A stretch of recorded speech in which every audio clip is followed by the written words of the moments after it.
নমস্কার বন্ধুরা, সবাই কেমন আছেন? আমি বিনাল। আমি দীর্ঘ 5 বছরের বেশি সময় ধরে শেয়ার বাজারের সাথে যুক্ত আছি। আজকের এই ভিডিওতে আমরা আলোচনা করব আজকের বাজার নিয়ে এবং আমাদের বাজারের পরবর্তী মুভমেন্ট কি হতে পারে সেটাও আজকের ভিডিওতে ডিটেলসে আলোচনা করব। বাজার খুলতেই কিন্তু আমরা বাজারে একটা গ্যাপ আপ ওপেনিং লক্ষ্য করেছি। 150 পয়েন্টের বেশি কিন্তু উপরে গিয়ে মার্কেট আজকে ওপেন হয়েছে। দেখুন, আগের সপ্তাহে যদি দেখা যায় বাজারে কিন্তু একটা ডাউনফল চলছিল। আমি আপনাদেরকে বলেছিলাম আপনারা পুট অপশন বাই করে চলুন, এখানে কিন্তু মার্কেট নিচে নামতে পারে এবং এক সপ্তাহ ধরে কন্টিনিউয়াসলি বাজার কিন্তু নিচের দিকে আসা শুরু হয়েছিল। বাট এখানে কি হয়েছে, আজকে আমরা যেটা লক্ষ্য করছি মার্কেটে কিন্তু একটা প্রফিট বুকিং লক্ষ্য করা যাচ্ছে। বাজার কিন্তু একটা সাপোর্ট লেভেল থেকে সাপোর্ট নিয়ে কালকে কিন্তু 100 পয়েন্ট মানে আমাদের শুক্রবার যে মার্কেট ছিল সেখানে কিন্তু আমরা 100 পয়েন্টের উপরে মার্কেটে ক্লোজ করতে দেখেছিলাম এবং তারপর কিন্তু এখানে আজ আবার সেখান থেকে কিন্তু উপরের দিকে যাওয়ার চেষ্টা করছে বাজার। কারণ হচ্ছে একটাই, দেখুন এখানে কিন্তু একটা প্রফিট বুকিং লক্ষ্য করা যাচ্ছে মার্কেটে, মানে যারা শর্ট সেলিং করে রেখেছিল তারা কিন্তু এখানে প্রফিট বুকিং করছে, যেটার কারণে মার্কেটে কিন্তু আমরা একটা শর্ট কভারিং এখানে লক্ষ্য করতে পারছি। তো আজকের ভিডিওতে টেকনিক্যাল চার্ট আমাদের কি বলছে, তার সাথে সাথে কোনো ফান্ডামেন্টাল রিজন উঠে আসছে কিনা সেগুলো আজকের ভিডিওতে ডিটেলসে আলোচনা করব। তো আসুন দেরি না করে আজকের এই ভিডিওটি আমরা শুরু করি। তো এখানে প্রথম যে রিজনটা উঠে আসছে সেটা হচ্ছে গ্লোবাল ইকোনমিক নিউজ। তো এটার উপরে যদি নজর রাখা যায় সেক্ষেত্রে আপনি এখানে দেখতে পাবেন ইউএস এর ইনফ্লেশন ডেটা যেটা আসার কথা ছিল বা যেটা সম্ভাব্য ছিল তার থেকে নিচে কিন্তু এসছে, যেটার কারণে মার্কেটে কিন্তু একটা বুলিশ সেন্টিমেন্ট আমরা লক্ষ্য করছি। তার সাথে সাথে আগের ভিডিওতেও আমি আপনাদেরকে বলেছিলাম ফেড রেট কাট যেটা হওয়ার সম্ভাবনা রয়েছে জানুয়ারির 2026-এ, সেটার কারণে মার্কেটে কিন্তু একটা পজিটিভ সেন্টিমেন্ট অলরেডি রয়েছে। সেটা কিন্তু আগের ভিডিওতেও আমি আপনাদের সাথে শেয়ার করেছিলাম। তো এখানে যদি গ্লোবাল মার্কেটের উপরে নজর রাখা যায় সেক্ষেত্রে আপনি এখানে দেখতে পাবেন গ্লোবাল মার্কেটে ইউএস মার্কেটের উপরে নজর রাখলে এখানে আপনি দেখতে পাবেন অল ওভার ইউএস মার্কেটে কিন্তু এখানে একটা পজিটিভ সেন্টিমেন্ট আমরা লক্ষ্য করতে পারছি।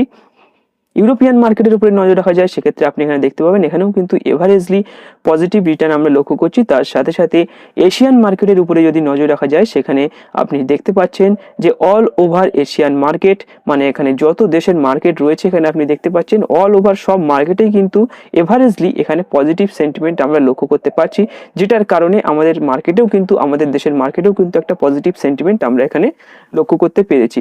বাট মার্কেটে কিন্তু কোথাও না কোথাও একটা আনসার্টেনিটি থেকে যাচ্ছে, কেননা এখানে আপনি যদি দেখেন ভালোভাবে গোল্ডের প্রাইস কিন্তু কন্টিনিউয়াসলি উপরে যাচ্ছে।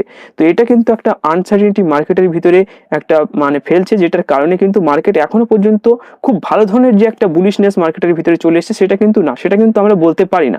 কেননা এখানে ক্রুড অয়েল বিয়ারিশ, বাট এখানে গোল্ড সিলভার এরা কিন্তু খুব মানে ভালোভাবে উপরে যাওয়ার চেষ্টা করছে, একদম অল টাইম হাই ব্রেক করছে গোল্ড। সেটার কারণে কিন্তু মার্কেটে একটা আনসার্টেনিটি আমরা এখনো পর্যন্ত লক্ষ্য করতে পারছি। আসুন নেক্সট রিজন কি রয়েছে সেটা দেখে নিই। নেক্সট রিজনের কথা যদি বলা যায় সেটা হচ্ছে এখানে foreign investment and currency support.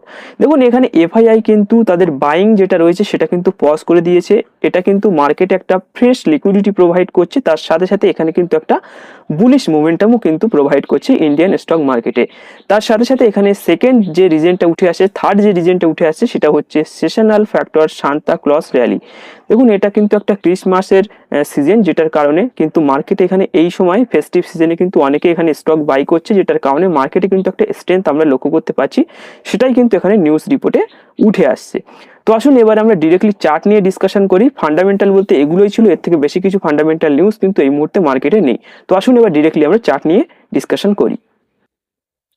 তো আমি এখানে ডাউ জোন্সের চার্টটা এখানে ওপেন করেছি। দেখুন ডাউ জোন্স কিন্তু একটা ট্রেন্ড লাইনের উপর দিয়ে এখনো পর্যন্ত চলছে, সেই একই অ্যানালাইসিস এখানে কিন্তু এখানে আপনি দেখতে পাচ্ছেন যে একই লেভেল বরাবর ডাউ জোন্স কিন্তু এখানে চলছে। এই ট্রেন্ড লাইনের উপরে কিন্তু ডাউ জোন্স এইভাবে এখনো পর্যন্ত ট্রেড করছে। এখানে কিন্তু কোনো মেজর চেঞ্জেস এখনো পর্যন্ত লক্ষ্য করা যাচ্ছে না। যত সময় এটার উপরে রয়েছে তত সময় কিন্তু ডাউ জোন্সের ভিতরে একটা স্ট্রেংথ অবশ্যই রয়েছে। ট্রেন্ড লাইন যদি আবার ব্রেকডাউন হয়ে যায় সেক্ষেত্রে কিন্তু আবার নেগেটিভ সেন্টিমেন্ট আমরা এখানে লক্ষ্য করতে পারি। এখনো পর্যন্ত কিন্তু এখানে ট্রেন্ড লাইনের উপরে ট্রেড করার চেষ্টা করছে ডাউ অ্যান্ড জোন্স। তো আসুন এবার নিফটি 50 এবং ব্যাংক নিফটি নিয়ে ডিসকাশন করে নিই। তো আমি এখানে নিফটি 50 চার্টটা এখানে ওপেন করেছি। তো এখানে প্রথমে আমি উইকলি ক্যান্ডেলস্টিক হিসাবে এর আউটলুকটা একটু চেক করে নেব। তো এখানে যদি দেখা যায় সেক্ষেত্রে আপনি দেখতে পাচ্ছেন নিফটি 50 কিন্তু এখানে একটা ক্রুশিয়াল এর যে রেজিস্ট্যান্স লেভেল রয়েছে, এখানে কিন্তু এর ক্রুশিয়াল একটা রেজিস্ট্যান্স লেভেল রয়েছে, ঠিক এই লেভেলটার আশেপাশে কিন্তু আবার যাওয়ার চেষ্টা করছে নিফটি অ্যান্ড 50। তো এখানে যদি ভালোভাবে লক্ষ্য করা যায় এখানে আপনি দেখতে পাবেন যেখানে কিন্তু উইকলি যে ক্যান্ডেলস্টিক আজ শুরু হয়েছে সেটা কিন্তু একটা গ্যাপ আপ ওপেনিং দিয়ে কিন্তু শুরু করেছে এবং এখানে কিন্তু একটা বুলিশনেস আপাতত লক্ষ্য করা যাচ্ছে। বাট এখানে যে রেজিস্ট্যান্স লেভেলটা রয়েছে এটা কিন্তু একটা ক্রুশিয়াল রেজিস্ট্যান্স লেভেল, এই লেভেলটা থেকে কিন্তু প্রাইস রিজেকশন হওয়ারও একটা সম্ভাবনা রয়েছে। তো আসুন আমরা ডে ক্যান্ডেলস্টিক এবং 4 আওয়ার্সের ক্যান্ডেলস্টিক হিসাবে একটু চেক করে নিই। তো আমি এখানে প্রথমে ডের ক্যান্ডেলস্টিক হিসাবে এখানে দেখব। তো এখানে যদি ডের ক্যান্ডেলস্টিক হিসাবে দেখা যায় সেক্ষেত্রে কিন্তু এখানে একটা গ্যাপ কিন্তু এখানে রয়েছে। আপনি যদি ভালোভাবে লক্ষ্য করেন এখানে আপনি দেখতে পাবেন যে এখানে কিন্তু মার্কেটে একটা গ্যাপ রেখে মার্কেট কিন্তু গ্যাপ আপ ওপেন করে কিন্তু এখানে আজকে প্রাইসটা শুরু হয়েছে। সেহেতু এখানে কিন্তু এই গ্যাপটা ফিল করারও একটা সম্ভাবনা রয়েছে মার্কেটের ভিতর, কেননা এখান থেকে কিন্তু মার্কেট অলওয়েজ কিন্তু গ্যাপ ফিল করে তারপর কিন্তু উপরে যাওয়ার চেষ্টা করে বা নিচে আসার চেষ্টা করে, একটা রিট্রেস কিন্তু করে। তো এখানে যেটা লক্ষ্য করা যাচ্ছে এখানে কিন্তু একটা হেভি গ্যাপ এখানে লক্ষ্য করা যাচ্ছে। যদি পয়েন্ট হিসেবে আমরা ক্যালকুলেশন করি সেক্ষেত্রে আমরা কিন্তু এখানে দেখতে পাবো এখানে কিন্তু একটা 67 পয়েন্টের গ্যাপ এখানে আমরা লক্ষ্য করতে পারছি। দেখুন যে কোনো কন্ডিশনে মার্কেট কিন্তু এই গ্যাপটাকে ফিল করার একটা সম্ভাবনা আমি এখানে এক্সপেক্ট করছি মার্কেটের কাছে। যদি আমি 4 আওয়ার্সের ক্যান্ডেলস্টিক হিসাবে দিই সেক্ষেত্রে আপনি এখানে দেখতে পাবেন এটা কিন্তু একটা ক্রুশিয়াল রেজিস্ট্যান্স লেভেল রয়েছে এই মুহূর্তে, এবং এখানে একটা প্যাটার্নও কিন্তু তৈরি করছে। এখানে যদি ভালোভাবে লক্ষ্য করা যায় এখানে কিন্তু একটা গুড প্যাটার্ন আমরা লক্ষ্য করছি, এখানে কিন্তু একটা ডবল বটম টাইপের প্যাটার্ন এখানে লক্ষ্য করছি। বাট আমরা এই মুহূর্তে কিন্তু কোনো ধরনের স্টককে বাইং করব না, বা এই মুহূর্তে কোনো পজিটিভ সেন্টিমেন্ট এই মুহূর্ত থেকেই কিন্তু এক্সপেক্ট করব না মার্কেটের কাছে। কেন করব না? দেখুন এখানে কিন্তু এর যে কি রেজিস্ট্যান্স লেভেলটা রয়েছে সেটা কিন্তু 26,264-র কাছাকাছি রয়েছে, সেটা আপনি এখানে ক্লিয়ারলি দেখতে পাচ্ছেন। তো এই লেভেলটাকে যত সময় না ব্রেকআউট করে এখানে রিটেস্ট করে উপরে যাচ্ছে তত সময় কিন্তু আমরা মার্কেটকে বুলিশ সেন্টিমেন্ট হিসাবে কনসিডার করতে পারবো না। কেননা দেখুন এই যে লেভেলটা রয়েছে এটা ক্রুশিয়াল রেজিস্ট্যান্স লেভেল, যে কোনো কারণে কিন্তু এই রেজিস্ট্যান্স লেভেল থেকে প্রাইস রিজেকশন হওয়ার একটা সম্ভাবনা থেকে যায়। কেননা এখানে কিন্তু একটা প্রচন্ড পরিমাণে সাপ্লাই জোন অলরেডি রয়েছে, অনেকবার কিন্তু এই লেভেলটা থেকে মার্কেট এখান থেকে প্রাইস রিজেকশন করেছে। তো এই মুহূর্তে যারা মার্কেটের ভিতরে স্টকের ভিতরে ট্রেড করবেন ভাবছেন তাদেরকে আমি বলবো আপনারা এই মুহূর্তে ওয়েট করুন। স্টকের ভিতরে যদি ট্রেড করতেই হয় সেক্ষেত্রে আমাদের যে কি রেজিস্ট্যান্স লেভেল রয়েছে 26,264, এটার উপরে গিয়ে যখন মার্কেট ক্লোজিংটা দেবে তারপর কিন্তু আমরা বাইং এর কথা ভাবতে পারি। এই মুহূর্তে যারা অপশন ট্রেড করছেন তাদেরকে আমি বলবো দেখুন এখানে মার্কেট এই মুহূর্তে যে লেভেলটায় চলছে এটা কিন্তু একটা ক্রুশিয়াল রেজিস্ট্যান্স লেভেলের আশেপাশে চলছে। ম্যাক্সিমাম কিন্তু এখানে 26,264-র কাছাকাছি এখানে যেতে পারে। তারপর কিন্তু মার্কেট এই লেভেলটা থেকে কিন্তু আবার রিভার্স করে এই লেভেলটায় টেস্ট করতে আসতে পারে, কেননা এখানে কিন্তু একটা গ্যাপ অলরেডি রয়েছে। তো এই গ্যাপ ফিলিং এর এক্সপেকটেশনটা কিন্তু আমার আছে মার্কেটের কাছে। আমার মনে হয় এই লেভেলটায় কিন্তু মার্কেট আবার টেস্ট করতে আসবে, এই গ্যাপটাকে কিন্তু ফিল করতে পারে মার্কেট। আদারওয়াইজ যদি ফিল না করে সেক্ষেত্রে কিন্তু 26,264-র উপরে গিয়ে যদি ক্লোজিং দেয় সেক্ষেত্রে কিন্তু আমরা বুলিশ মোমেন্টাম হিসেবে মার্কেটকে কনসিডার করতে পারি।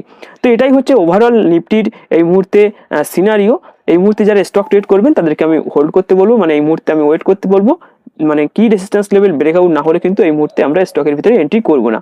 আর যারা এই মুহূর্তে অপশন ট্রেড করছেন তারা কিন্তু এই মুহূর্তে ভেবে চিন্তে ট্রেড করবেন, কারণ এখান থেকে কিন্তু প্রাইস রিজেকশন হওয়ার ম্যাক্সিমাম কিন্তু এখান থেকে 100 পয়েন্ট উপরেই কিন্তু একটা রেজিস্ট্যান্স লেভেল রয়েছে। তো এই মুহূর্তে আমি ওয়েট করব এবং এই লেভেলটা থেকে কিন্তু আমরা আবার নেগেটিভ পজিশন ওপেন করতে পারি যদি কোনো ধরনের এখানে নেগেটিভ ক্যান্ডেলস্টিক প্যাটার্ন তৈরি করে। তো এটাই হচ্ছে কারেন্ট সিনারিও মার্কেটের। আর ব্যাংক নিফটির আসুন এবার ডিটেলসটা চেক করে নিই। তো এখানে আমি ব্যাংক নিফটির চার্টটা ওপেন করে নিয়েছি। দেখুন ব্যাংক নিফটির ভিতরে কিন্তু একটা ভালো স্ট্রেন্থ লক্ষ্য করা যাচ্ছে, যেটা আগের ভিডিওগুলোতেও আমি বারবার আপ করে আপনাদের সাথে শেয়ার করেছি। এখানে উইকলি ক্যান্ডেলস্টিক হিসেবে যদি দেখা যায় সেক্ষেত্রে আপনি এখানে দেখতে পাবেন এখানে কিন্তু একটা বুলিশ ক্যান্ডেলস্টিক দিয়ে মার্কেট এখানে আজকে ওপেনিংটা দেখিয়েছে। যদি ডের ক্যান্ডেলস্টিক হিসেবে দেখা যায় সেক্ষেত্রে এখানে কিন্তু একটা টাইট রেঞ্জের ভিতর দিয়ে ব্যাংক নিফটি এখানে ট্রেড করছে, এবং এই লেভেলটা কিন্তু বারবার আমি আপনাদের সাথে শেয়ার করেছি। এখানটায় কিন্তু একটা টাইট রেঞ্জ রয়েছে, যদি ভালোভাবে দেখা যায় সেক্ষেত্রে এখানে কিন্তু একটা বুলিশ ফ্ল্যাগও কিন্তু এখানে আমরা লক্ষ্য করতে পারছি। এখানে কিন্তু একটা রিটেস্ট করে এই লেভেলটাকে ব্রেকআউট করে দিয়েছে, এবং এখান থেকে কিন্তু প্রাইসটা আরো উপরে যাওয়ার একটা সম্ভাবনা রয়েছে ব্যাংক নিফটির। তো যারা এই মুহূর্তে ট্রেডিং করবেন ভাবছেন ব্যাংক নিফটিতে তাদেরকে আমি বলবো, যারা স্টক বাইং করবেন ভাবছেন তাদেরকে আমি বলবো আপনারা নিশ্চিন্তে ব্যাংক নিফটির রিলেটেড স্টকগুলোকে কিন্তু বাইং করতে পারেন। এখানে কিন্তু খুব ভালো ধরনের একটা প্যাটার্ন ব্যাংক নিফটি এখানে আমাদেরকে দেখানোর চেষ্টা করছে। তো এখানে আমি আপনাদেরকে বলেছিলাম যে লেভেলটা আমি আপনাদেরকে দিয়েছিলাম এই লেভেলটাই কিন্তু আমি আপনাদেরকে বাইং করে করতে বলেছিলাম। এই যে লেভেলটা রয়েছে এই লেভেলটাই কিন্তু আমি আপনাদেরকে বাইং করতে বলেছিলাম, এবং আমি আপনাদেরকে বলেছিলাম আমাদের স্টপ লস হবে 58,600। 58,600 নিচে কিন্তু আমাদের স্টপ লস লেভেলটা হবে। এবং দেখুন প্রাইস কিন্তু 58,600 নিচে এখনো পর্যন্ত এখানে আসেনি। প্রাইস কিন্তু ঠিক এই জায়গাটা থেকে ঘুরে আবার কিন্তু এটার উপরে চলে গিয়েছে। এখানে কিন্তু একটা টাইট রেঞ্জ ব্রেকআউট এখানে ব্যাংক নিফটির ভিতরে লক্ষ্য করা যাচ্ছে। তো আপনি কিন্তু নিশ্চিন্তে ব্যাংক নিফটি রিলেটেড স্টকগুলোকে এই মুহূর্তে বাই করতে পারেন। আর যারা অপশন ট্রেড করবেন তারা এখানে ব্যাংক নিফটিতে কল অপশন বাই করে কিন্তু এখানে চলতে পারেন। তো আশা করি ওভারঅল কি ভিউ রয়েছে সবকিছু আপনি বুঝতে পেরেছেন। এখানে নিফটির কি ভিউ রয়েছে, ব্যাংক নিফটির কি ভিউ রয়েছে, সবকিছু আজকের ভিডিওতে সংক্ষেপে একটা আলোচনা করলাম। তো আশা করি আপনি সবকিছু ডিটেলসে বুঝতে পেরেছেন। তো আজকের এই ভিডিওটি আমি এখানে শেষ করব। ভিডিওটি ভালো লাগলে অবশ্যই ভিডিওটিকে একটি লাইক করবেন, বন্ধুদের সাথে অবশ্যই শেয়ার করবেন, এবং আপনি যদি আমাদের ইউটিউব চ্যানেলে প্রথমবার ভিজিট করেন সেক্ষেত্রে অবশ্যই আমাদের চ্যানেলটিকে সাবস্ক্রাইব করে পাশে থাকবেন। ধন্যবাদ।